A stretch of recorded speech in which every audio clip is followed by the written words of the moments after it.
7 complicaciones postoperatorias más comunes en la cirugía de terceros molares.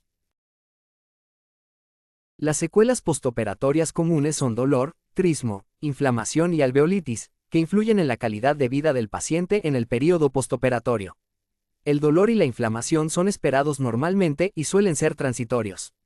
Suelen ser más evidentes en los cordales inferiores.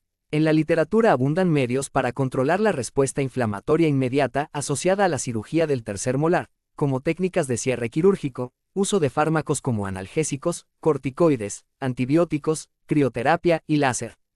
Una de las complicaciones más frecuentes que nos podemos encontrar es el trismo, el cual definimos como un espasmo tetánico prolongado de los músculos masticatorios de la mandíbula, lo cual incapacita al paciente el poder abrir la boca de manera transitoria o temporal.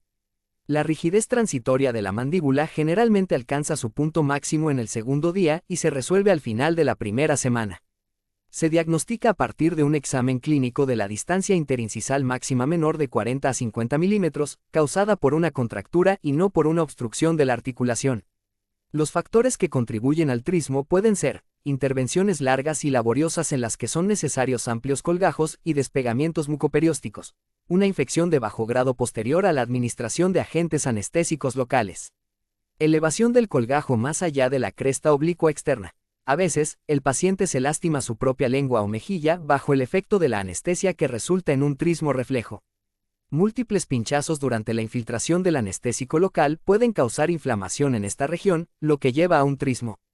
Aparte de esto, el volumen de la solución de anestésico local inyectada en este espacio puede provocar el estiramiento del pterigoideo medial, que puede iniciar esta contracción espasmódica. El trismo postoperatorio después de la remoción del tercer molar puede minimizarse mediante la administración de antibióticos y analgésicos antes de la operación en caso de pericoronitis y realizando una cirugía mínimamente invasiva en caso de diente parcialmente erupcionado. Uno de los factores más comunes después de realizar esta cirugía es la alveolitis, como resultado de la alteración en la cicatrización de la herida alveolar después de una extracción dental. Su más reciente concepción fue descrita por Bloom en 2002, quien la describe como un dolor postoperatorio dentro y alrededor del lugar de la extracción que aumenta en severidad entre el primer y tercer día post-extracción, pudiendo estar acompañado por la desintegración total o parcial del coágulo alveolar con osinalitosis. El diagnóstico se realiza por las características clínicas y la sintomatología del paciente, la cual es altamente dolorosa y puede llegar a limitar las funciones en la cavidad bucal. El dolor suele aumentar con la succión o la masticación y persiste durante varios días. Clínicamente se observa el alvéolo con una pérdida parcial o total del coágulo sanguíneo. En algunos casos se presenta un coágulo grisáceo que luego se desprende y desaparece completamente. También se percibe mal olor bucal, fetidez a la exploración y edema en la zona. En algunos casos el hueso alveolar expuesto se observa de color blanquecino y la mucosa perialveolar tumefacta. No existen aún directrices para el tratamiento de la alveolitis. Algunos autores recomiendan desde el uso de medicamentos paliativos, como son los apósitos, y el uso de fármacos como los antibióticos y analgésicos, o tratamientos más invasivos como el desbridamiento local. El empleo de clorexidina en forma de colutorios debe completarse de forma simultánea. Al respecto de esta medida, existen diferentes ensayos clínicos en los que la utilización de clorexidina, antes y después de la cirugía de terceros molares inferiores, ha demostrado su eficacia en la prevención de la osteitis alveolar. Las infecciones pueden ser una complicación con la que nos podemos encontrar tras esta cirugía. Están relacionadas a una serie de factores preoperatorios, como la existencia de pericoronaritis e intraoperatorios, en el caso de una cirugía compleja. La aparición o persistencia del dolor intenso a partir de las 24 a 72 horas debe considerarse como sospechoso de infección. Esto nos indica la necesidad de prescribir antibióticos para evitarlas a posteriori. Sin embargo, prescribirlos solamente como medida preventiva de manera habitual está muy discutido a nivel general. Tradicionalmente, la terapia con antibióticos se ha utilizado para reducir la contaminación bacteriana y la infección en el sitio quirúrgico. Existe una gran cantidad de estudios en la literatura con respecto a la eficacia del tratamiento con antibióticos para reducir la infección postoperatoria en la cirugía del tercer molar. Sin embargo, otros estudios han demostrado que los antibióticos profilácticos pueden no tener ningún valor para reducir la incidencia de la infección. Debido a la creciente prevalencia de bacterias resistentes al tratamiento con los antibióticos disponibles en la actualidad, los facultativos deben considerar cuidadosamente si tratar a pacientes sanos con antibióticos para prevenir una infección, ya que puede hacer más daño que beneficio. Un estudio de 2017 habla de las ventajas del uso de clorhexidina con respecto al uso de amoxicilina. Este estudio demostró que el uso profiláctico de un enjuague bucal con clorhexidina y amoxicilina en la cirugía del tercer molar es igualmente eficaz para mantener las infecciones postoperatorias al mínimo en pacientes médicamente competentes. De hecho, una dosis única de profilaxis antibiótica no demostró ninguna ventaja clínica adicional en comparación con el uso de un enjuague bucal de clorhexidina para reducir las infecciones.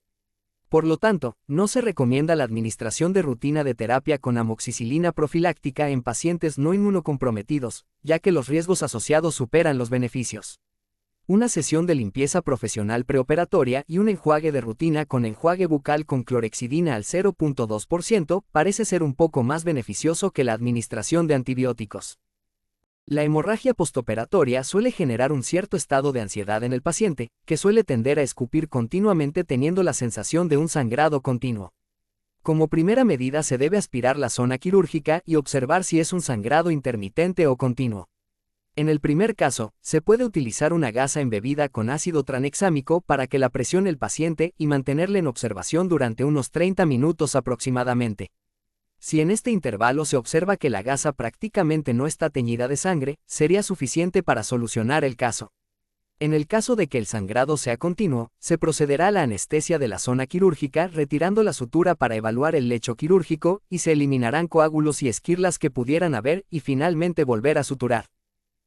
Otra de las complicaciones que se describen en la literatura, aunque con menos frecuencia pero importante, es la fractura mandibular tardía.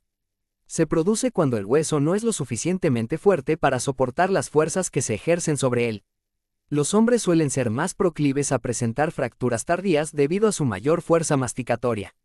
La mayoría se producen durante la masticación entre los 13 y 21 días después de la cirugía.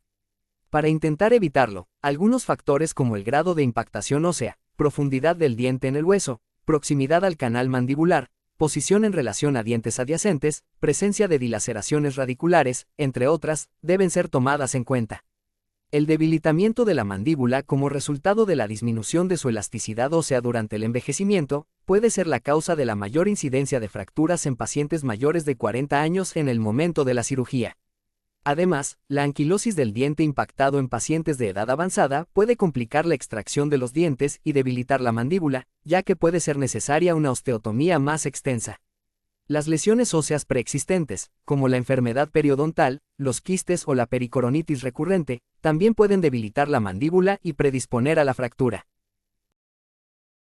Ovidental. Capacitación permanente.